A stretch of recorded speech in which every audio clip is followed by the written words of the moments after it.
Hey everyone, welcome back to my channel. खुलुमबाय नोंथांमोनखौ आंनि गुबुन मोनसे गोदान भिडिअ दिनैसो आरोबाव बरायफिननाय जाबाय गोबावनि उनाव।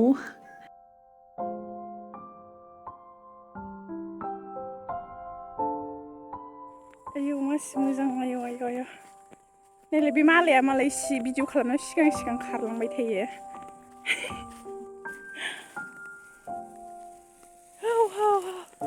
बहुत सुंदर है देखो देखो देखो।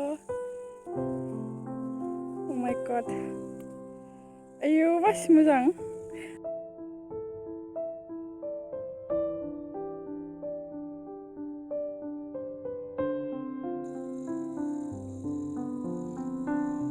बहुत खूबसूरत है देखो जगह।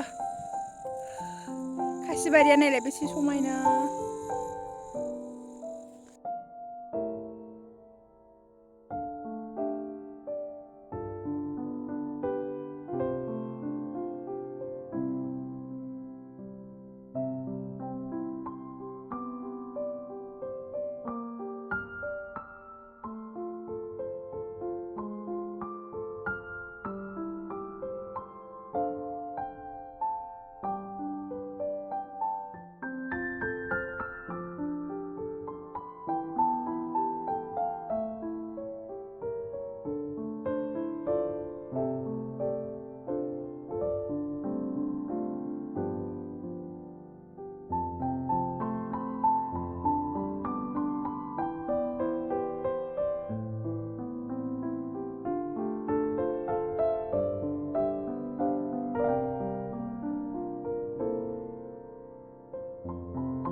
माने लोगोफोर आङो मैथा बांगालसो लांनो फैदोंमोन दुब्लियाव ओमफ्राय दसे ओरैनो बे दै जिंनि मा होनो खासि बिबार बारिखौ नायफैबाय आरो खाथिसो जायो आं मैथा बांगालसो लांनो फैदों ओंखायनो मोजां भिडिअ खालामस्लाबनो हायासै ओरैनो खालामबाय फिसा नोंथांमोनजों रायलाया गोबाव जाबायमोन नालाय ओंखायनो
जोमै बादि नुलायदों खासिबारा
बाराफोर नङालै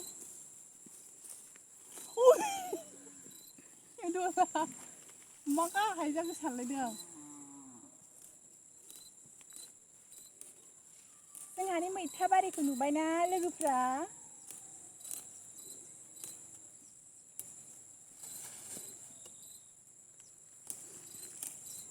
हाय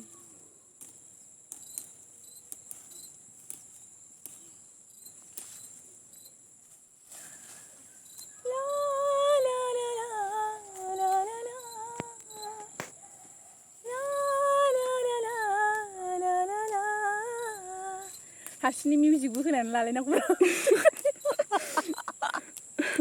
मालायनिखौ होलायना होनदो थैगोनलै